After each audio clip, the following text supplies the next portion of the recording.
Assalamualaikum semuanya. Semoga kalian semua dalam keadaan sehat dan dilancarkan rezekinya. Amin ya robbal alamin. Dikisahkan ada salah satu murid Abu Nawas yang sulit sekali menangkap pelajaran. Anak ini bernama Anas. Meskipun sudah berulang kali diterangkan, Anas masih saja tidak memahaminya. Setelah Abu Nawas memberikan pelajaran, ia bertanya kepada Anas, "Anas, kau sudah paham belum?" Anas menjawab, "Belum, Tuan Guru." Abu Nawas pun menerangkan kembali pelajaran yang baru saja diterangkan. Lagi-lagi Anas masih juga tidak paham. Menyadari dirinya selalu mengecewakan sang guru, Anas memilih untuk meninggalkan majelis. "Hai Anas, kemarilah," cegah Abu Nawas. "Besok datanglah ke rumahku," kata Abu Nawas melanjutkan. Sebagai seorang guru, Abu Nawas sangat memahami perasaan muridnya, maka ia mengundangnya untuk belajar secara privat. Pada keesokan harinya, mengajar secara privat mulai dilakukan. Berharap dengan cara seperti ini, Anas akan mudah memahami pelajaran. "Bagaimana Anas? Apakah kau sudah paham?" tanya Abu Nawas. "Maaf Tuan Guru, tapi saya belum paham," jawab Anas. Meski demikian, Abu Nawas tidak putus asa. Ia mencoba mencari tahu apa penyebab murid yang satu ini susah sekali menangkap pelajaran. Hingga pada suatu ketika, Abu Nawas menyuruh Anas untuk mengambilkan sandal. "Anas, ambilkan sandal saya," perintah Abu Nawas. Anas pun segera bangkit menuruti perintah gurunya. Tapi yang membuat Abu Nawas heran, yang diambil Anas bukan sepatu, melainkan topi. Dan ketika disuruh mengambil topi, yang diambil adalah sandal. Dari situlah Abu Nawas mulai mengetahui bahwa cara mengajari Anas adalah dengan cara terbalik. Untuk meyakinkan dugaannya, Abu Nawas mencoba mengujinya dengan satu perintah. "Wahai Anas, padamkan lampu itu," kata Abu Nawas. Anas pun segera berdiri dan menyalakan lampunya. "Ternyata dugaanku tidak keliru," pikir Abu Nawas. Sejak saat itulah Abu Nawas selalu mengajari Anas dengan perintah sebaliknya. Suatu ketika Abu Nawas mengajak Anas pergi ke pasar untuk membeli sekarung tepung gandum.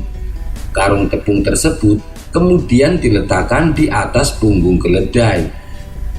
Ketika menyeberangi sungai, karung tepung yang dibawa keledai melorot ke bawah dan hampir jatuh. "Hai Anas, karungnya mau jatuh ke air. Tekan keras-keras ke bawah," teriak Abu Nawas. Abu Nawas berharap Anas akan berbuat sebaliknya, yaitu mengangkat kembali karungnya di atas punggung keledai. Tapi kali ini Anas justru melakukan sesuai apa yang diperintahkan gurunya. Karung itu ditekan keras-keras ke bawah hingga tenggelam ke dalam air. Walhasil, tepung gandum yang dibelinya lenyap oleh air sungai. Abu Nawas pun merasa kecewa dengan perbuatan Anas tersebut. "Hai Anas, kenapa kau melakukan itu?" tanya Abu Nawas. "Bukankah itu yang Tuan Guru perintahkan?" balas Anas. "Tapi biasanya kan kamu berbuat sebaliknya," tanya Abu Nawas kembali. "Kalau saya angkat karung tepungnya, nanti keledainya yang tenggelam Tuan Guru. Kalau keledainya yang tenggelam, nanti saya diperintah untuk mengangkatnya. Saya kan masih kecil Tuan Guru. Tenaga saya belum kuat untuk mengangkat keledai," jawab Anas. Mendengar alasan tersebut, Abu Nawas hanya bisa geleng-geleng kepala. Kisah selanjutnya. Dikisahkan Abu Jahil yang mulai gemar membuat syair selalu memamerkan hasil karyanya dengan cara membacanya di hadapan orang-orang. Mungkin karena jiwa seninya sudah tinggi, hampir semua hasil karyanya sangat indah. Tak sedikit orang-orang yang mendengar puisinya selalu memuji akan syair-syair Abu Jahil. Akhirnya, dalam waktu singkat, Abu Jahil dikenal sebagai pujangga baru. Bahkan mereka mulai menganggap bahwa syair Abu Jahil lebih indah daripada syair-syair buatan Abu Nawas. Suatu hari, Abu Jahil berangkat ke pasar. Seperti biasa, ia membawa serta hasil karyanya untuk dibaca di tengah-tengah pasar. Ketika ia membaca syair-syair tersebut, salah satu pemilik warung makan tertarik dengan puisinya Abu Jahil. "Wahai Abu Jahil, kemarilah," kata si pemilik warung. "Syairmu sangat indah. Bisakah kau membuatkanku syair tentang makanan istimewa yang aku jual?"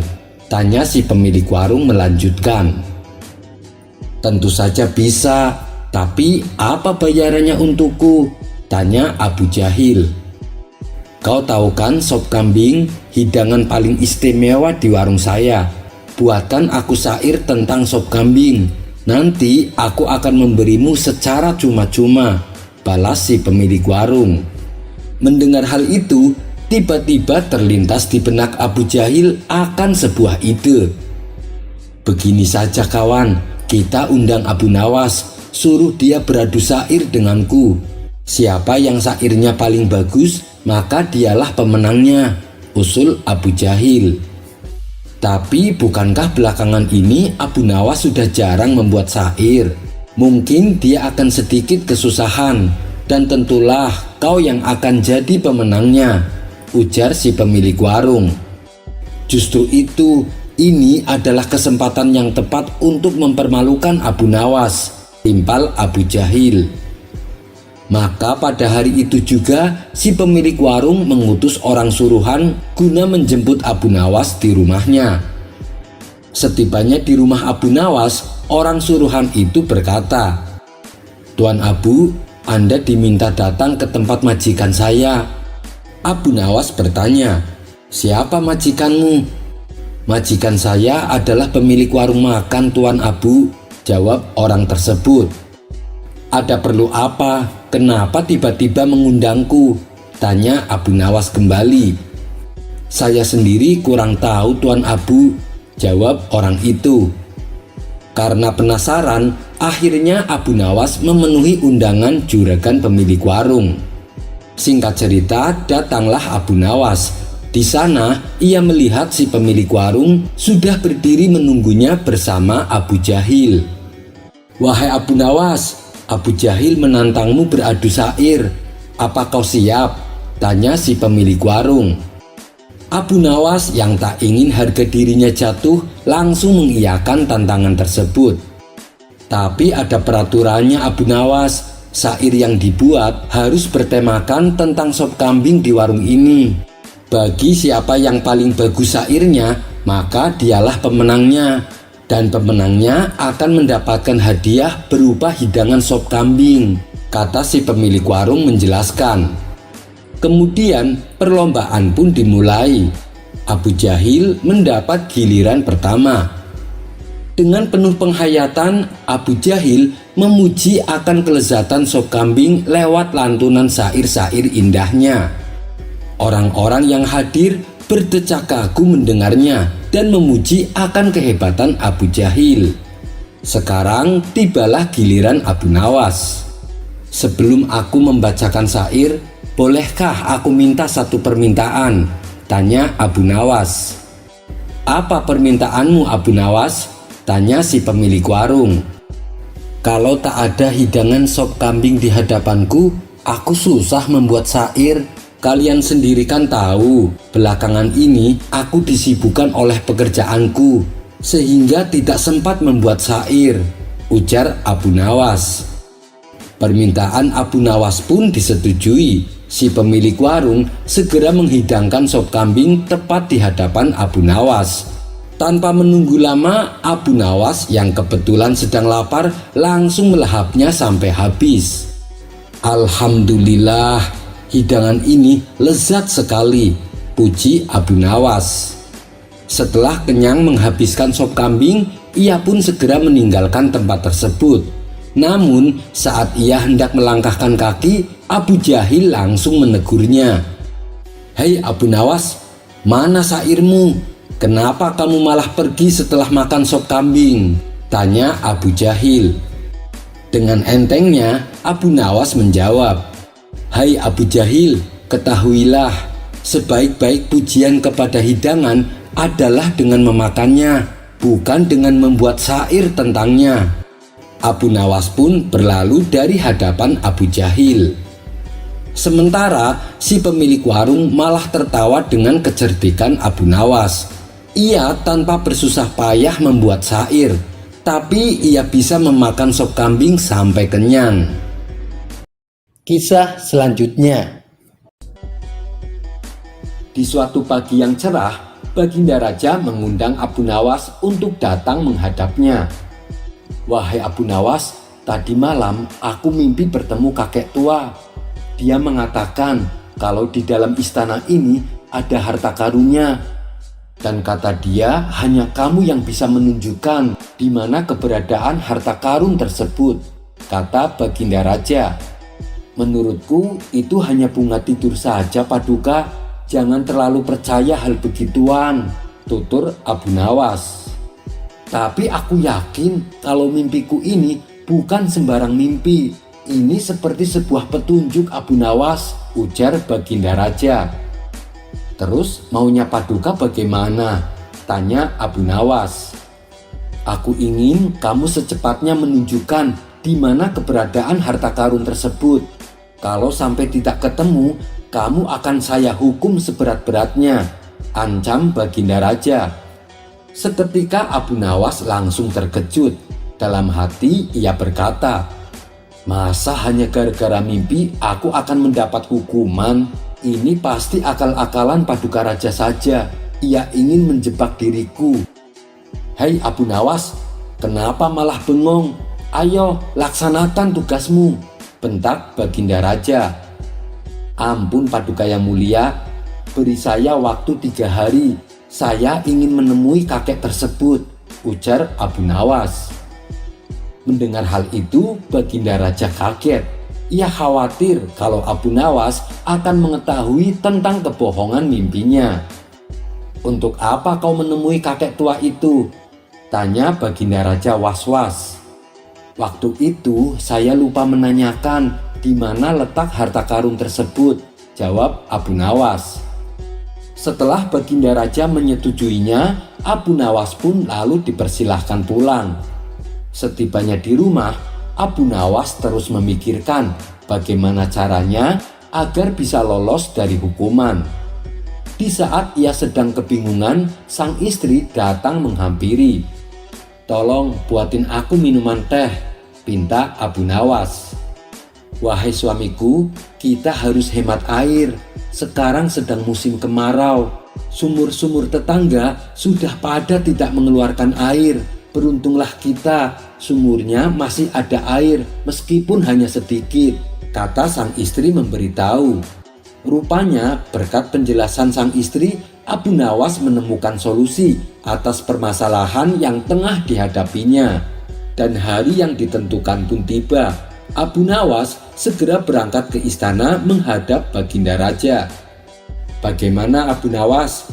Apakah kau sudah menemukannya?" tanya Baginda Raja. "Sudah Paduka, tadi malam kakek tersebut mendatangiku lewat mimpi dan dia menunjukkan di mana harta karun itu berada," jawab Abu Nawas. "Betulkah? Beritahu aku di mana harta karunnya," kata Baginda Raja tidak sabar. Kemudian Abu Nawas mengajak Baginda Raja mendatangi sumur yang ada dalam istana. "Itu harta karunnya Paduka," teriak Abu Nawas sambil menunjukkan air yang ada di dalamnya. "Mana? Aku tidak melihatnya. Yang ada hanya air," sahut Baginda Raja. "Itu yang saya maksud Paduka," timbal Abu Nawas. Baginda Raja yang masih kebingungan lalu diberi penjelasan oleh Abu Nawas. "Andaikan sumur di istana tidak mengeluarkan air, apakah Paduka mau menukarnya dengan emas agar sumurnya mengeluarkan air? Sementara di seluruh Baghdad tidak ada satupun sumur yang juga mengeluarkan air, tanya Abu Nawas. Jangankan emas Abu Nawas, separuh dari kerajaanku saja aku bersedia memberikannya, jawab Baginda Raja. Kalau begitu, bukankah air adalah harta karun yang sangat tak ternilai harganya? Sampai-sampai Baginda Raja rela menukarnya dengan emas, bahkan menukarnya dengan separuh kerajaan Paduka, tutur Abu Nawas. Ucapanmu ada benarnya juga, Abu Nawas. Baiklah, karena kau telah berhasil, aku akan menghadiahimu uang yang banyak, timbal Baginda Raja. Kisah selanjutnya. Akhir-akhir ini perut Baginda Raja sering merasakan mules. Walaupun bukan tergolong penyakit berat, namun cukup mengganggu keseharian Baginda Raja. Ia pun lalu menanyakan perihal penyakit yang dideritanya kepada tabib istana. Tabib istana menjelaskan kalau Baginda Raja sedang terkena serangan angin. Entah apa yang ada di pikiran Baginda Raja. Ia malah meminta bantuan Abu Nawas atas penyakit yang dialaminya. Lebih tepatnya mungkin ingin mengerjai Abu Nawas, karena memang Abu Nawas seringkali dikerjai sang raja tapi selalu lolos. Lagi sakit perut aja masih sempat-sempatnya terpikir untuk mengerjai Abu Nawas. Maka dipanggillah Abu Nawas ke istana. Sesampainya Abu Nawas di istana, Baginda Raja menyambutnya dengan senyuman. Rupanya sang raja telah menyiapkan tugas yang cukup konyol untuk Abu Nawas. "Hai Abu Nawas, aku punya tugas penting buatmu," ucap sang raja. "Tugas apa wahai Paduka yang mulia?" tanya Abu Nawas. Sang raja kemudian berkata, "Akhir-akhir ini aku sering merasakan sakit perut. Kata tabib istana sih, aku menderita penyakit angin." Abu Nawas sedikit keheranan mendengar cerita sang raja. Ia pun lalu bertanya, "Ampun Baginda, kiranya apa yang bisa hamba lakukan?" "Tangkap dan penjarakan angin itu untukku. Kau tentu bisa melakukannya, bukan?" perintah sang raja. Abu Nawas merasa bingung dengan perintah sang raja. Di sisi lain, ia tak mungkin menolak perintah itu, sebab apapun yang jadi perintah raja harus ia patuhi bila tak mau terkena hukuman. Setelah berpikir sejenak, akhirnya Abu Nawas menjawab, "Baiklah yang mulia, akan hamba coba untuk memenjarakan angin," ucapnya dengan terpaksa. "Aku beri waktu kau 3 hari untuk menyelesaikan tugasmu," kata sang raja. "Baik yang mulia, akan hamba segera selesaikan perintah dari sang raja," jawab Abu Nawas. Usai mendapat perintah dari sang raja, Abu Nawas pun pulang membawa tugas konyol itu. Di sepanjang perjalanan pulang, ia terus terdiam dan mulutnya terkunci tak mengeluarkan sepatah kata pun. Ia tak habis pikir dengan perintah aneh yang Raja Harun al-Rasyid berikan. Ia belum bisa memikirkan bagaimana cara menangkap dan memenjarakan angin. Menurutnya, angin adalah benda yang tak berwarna dan tak dapat dilihat. Bagaimana mungkin ia bisa menangkap angin yang bahkan tak bisa disentuh? 2 hari berlalu, Abu Nawas tak kunjung mendapatkan ide untuk menangkap angin. Apalagi harus memenjarakannya. Ia pun hampir putus asa. Bahkan ia tak dapat tidur dengan tenang. Ditambah lagi waktu yang Baginda Raja tentukan tinggal 1 hari lagi. Apa yang harus kuperbuat? Besok adalah hari terakhir, tapi aku tak kunjung mendapatkan ide, ucapnya dalam hati. Ia mondar-mandir memikirkan cara untuk memenjarakan angin. Saking bingungnya, ia sempat menyerah dan pasrah dengan hukuman yang akan diterimanya esok hari. Ketika malam datang, tiba-tiba ia mendapatkan ide yang sangat cemerlang. Bukankah angin itu tidak terlihat? Raja juga tak dapat melihatnya, bukan? Gumamnya dalam hati. Hari yang ditentukan pun tiba. Abu Nawas berangkat ke istana dengan membawa botol di tangannya. Sesampainya di istana, rupanya Baginda Raja sudah menunggu kedatangan Abu Nawas. Kau sudah menyelesaikan tugasmu wahai Abu Nawas? Tanya sang raja. Tentu sudah yang mulia, kata Abu Nawas sambil menyerahkan sebuah botol kosong kepada Baginda Raja. Mana anginnya Abu Nawas? Tanya Baginda. Ada di dalam botol itu yang mulia, jawab Abu Nawas. Benarkah? Kenapa aku tak bisa melihat apa-apa? Tanya Baginda Raja kebingungan. Ampun Baginda, siapapun tak akan bisa melihat angin. Akan tetapi jika Paduka ingin tahu, Paduka harus membuka tutup botol tersebut, jawab Abu Nawas meyakinkan sang raja. Setelah Paduka Raja membuka tutup botol tersebut, ia mencium bau busuk. Sang raja pun murka kepada Abu Nawas. Bau busuk apa ini? Kau mau meracuniku? Bentak sang raja. Abu Nawas menjawab dengan sedikit ketakutan. Ampun Baginda, tadi hamba buang angin, lalu hamba masukkan ke dalam botol itu. Karena takut anginnya akan keluar, maka hamba memenjarakannya dengan cara memasukkan ke botol itu dan menutupnya. Dengan begitu, hamba bisa menyelesaikan tugas dari Paduka Raja. Mendengar penjelasan itu, Baginda Raja tak jadi marah. Ia merasa perkataan Abu Nawas sangat masuk akal. Karenanya Baginda Raja tidak jadi menghukum Abu Nawas dan justru memberikannya sebuah hadiah. Kisah selanjutnya. Pada suatu ketika, Abu Nawas telah melakukan kesalahan serius. Kesalahan yang dilakukannya adalah ia sering datang ke berbagai tempat dan meneriakan khutbah yang sama. Dalam khutbahnya, Abu Nawas selalu menyebut para ahli ilmu, yaitu para ulama, sebagai orang yang bodoh. Tentu saja khutbah Abu Nawas ini dianggap mengganggu ketertiban masyarakat karena telah mencela para ulama. Akibat perbuatan Abu Nawas itu, para ulama tersebut bersepakat untuk mengadukannya kepada Baginda Raja. Mereka meminta supaya Abu Nawas diadili. Maka diadakanlah pengadilan di mana Abu Nawas sebagai terdakwanya.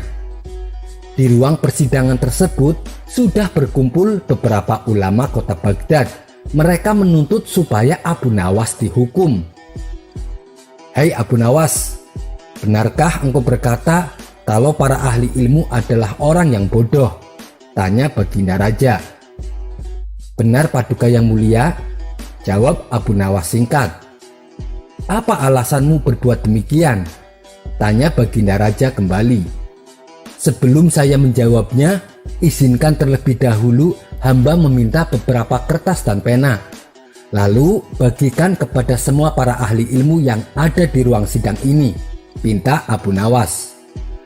Setelah masing-masing ulama mendapatkan kertas dan pena, Abu Nawas kemudian kembali berkata, aku meminta kepada kalian semua para ahli ilmu untuk menulis jawaban pada kertas atas pertanyaan yang akan saya ajukan, kata Abu Nawas melanjutkan. Pertanyaannya adalah, apa yang dimaksud dengan roti? Mendengar pertanyaan remeh-temeh tersebut, salah satu dari ulama berkata, apa maksud pertanyaanmu wahai Abu Nawas? Ini tidak ada kaitannya dengan kasusmu. Abu Nawas membalas, silahkan dijawab saja, nanti Anda akan tahu. Setelah masing-masing ulama menuliskan jawabannya pada kertas tersebut, lalu kertas itu dikumpulkan kepada Baginda Raja. Baginda Raja pun membaca satu demi satu kertas yang berisi jawaban itu.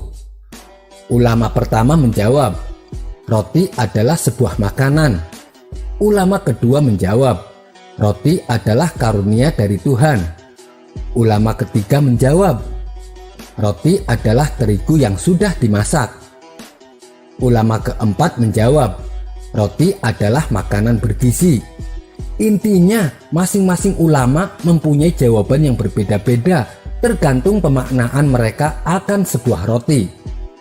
Setelah membaca semua jawaban itu, Abu Nawas berkata kepada Baginda Raja dan kepada semua ulama yang ada di ruang sidang, kalian semua adalah para ahli ilmu, tapi tak satu pun dari kalian yang mempunyai jawaban yang sama tentang roti.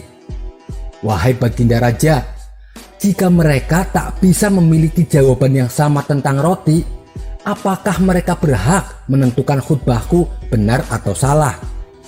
Inilah maksudku mengatakan kalau mereka para ahli ilmu adalah orang yang bodoh. Dapatkah Baginda mempercayakan keputusan atau penilaian kepada orang-orang seperti ini? Bukankah terasa lucu bila mereka tidak sepakat akan sesuatu yang mereka makan setiap hari, tetapi mereka bisa dengan mudahnya sepakat menilai kalau khutbahku adalah salah, kata Abu Nawas menjelaskan. Mendengar hal itu, Baginda Raja justru menjadi kagum dengan cara berpikirnya Abu Nawas. Ia pun lantas dibebaskan dari tuntutan. Kisah selanjutnya. Hari itu Abu Nawas merasa sudah tidak nyaman duduk di warung tempat ia biasa nongkrong. Hal ini dikarenakan setiap Abu Nawas menikmati secangkir kopi di warung tersebut, beberapa orang yang duduk agak jauh di sebelahnya saling mengeluh dengan permasalahan yang dialaminya. Bukan masalah mengeluhnya yang Abu Nawas tidak suka, melainkan orang-orang tersebut cenderung menyalahkan pihak lain atas permasalahan yang dialaminya. Ada yang mengeluh, gara-gara dia usahaku jadi gagal. Ada pula yang berkata, semenjak ada toko sebelah daganganku jadi sepi. Pada intinya mereka enggan introspeksi diri. Mereka lebih suka menyalahkan pihak lain. Itulah kenapa sekarang Abu Nawas merasa tidak nyaman berlama-lama duduk di warung tersebut. Sebenarnya bisa saja Abu Nawas menegur orang-orang itu, tapi kalau dengan cara langsung itu tidak akan menyadarkan mereka, justru akan membuat orang-orang tersebut marah kepadanya. Orang dirinya sendiri yang punya masalah, malah orang lain yang disalahkan, geram Abu Nawas dalam hati. Lalu ia pun buru-buru meninggalkan warung tersebut. Setibanya di rumah, Abu Nawas memikirkan bagaimana caranya menyadarkan mereka. Beberapa saat kemudian Abu Nawas tampak tersenyum. Rupanya ia sudah mendapatkan ide yang cemerlang. Tanpa menunggu lama, siang itu juga Abu Nawas langsung balik ke warung tersebut. Sesampainya di warung, Abu Nawas tampak seperti orang kebingungan yang sedang mencari sesuatu. Ia berjalan mondar-mandir sambil menundukkan pandangannya ke bawah. Melihat sikap Abu Nawas itu, orang-orang tersebut yang nongkrong di warung menghampirinya. Salah satu dari mereka bertanya kepada Abu Nawas, "Hai Abu Nawas, apa yang sedang engkau lakukan?" Abu Nawas menjawab, "Saya sedang mencari cincin yang jatuh." Karena merasa iba, mereka pun lalu membantu Abu Nawas mencarinya di sekitaran warung tersebut. Setelah sekian lama mereka mondar-mandir ke sana kemari, cincin belum juga ditemukan. Akhirnya salah satu dari mereka bertanya kepada Abu Nawas, "Hei Abu Nawas, memangnya cincinmu itu kira-kira jatuhnya di mana?" Abu Nawas menjawab, "Seingat saya sih cincin itu jatuh di dalam rumah." Mendengar jawaban Abu Nawas, seketika itu orang-orang tersebut yang sedang ikut membantu mencari cincinnya mendadak langsung berhenti. Bahkan tak sedikit dari mereka yang merasa marah dan langsung kembali duduk di warung. "Hei Abu Nawas, jika cincinmu jatuh di dalam rumah, ngapain kamu mencarinya di luar rumah?" ucap salah satu dari mereka dengan agak emosi. Akan tetapi Abu Nawas tidak langsung menjawab pertanyaan itu. Ia lalu menghela nafas dan segera memberikan jawaban kepada mereka. "Wahai saudara-saudaraku, bukankah kita sering melakukan itu? Terkadang ketika kita kena masalah, bukannya introspeksi ke dalam, tapi malah mencari penyebabnya di luar. Bahkan kita menyalahkan pihak lain saat ditimpa masalah dan menjadikan orang-orang di luar kita sebagai penyebabnya." Mendengar jawaban Abu Nawas itu, mereka pun salah tingkah menahan malu. Mereka tahu bahwa ucapan Abu Nawas tersebut menyindir mereka, namun dengan cara yang halus. Mereka pun akhirnya menyadari untuk apa menyalahkan orang lain atas kegagalan atau permasalahan yang mereka alami. Lebih baik berbenah diri dan bangkit. Hadapi masalah, selesaikan masalah. Dan jangan lupa berdoa meminta pertolongan Allah. Sekian dulu perjumpaan kita kali ini. Sampai bertemu lagi di kisah selanjutnya. Terima kasih yang sudah subscribe dan setia menonton channel ini. Wassalamualaikum warahmatullahi wabarakatuh.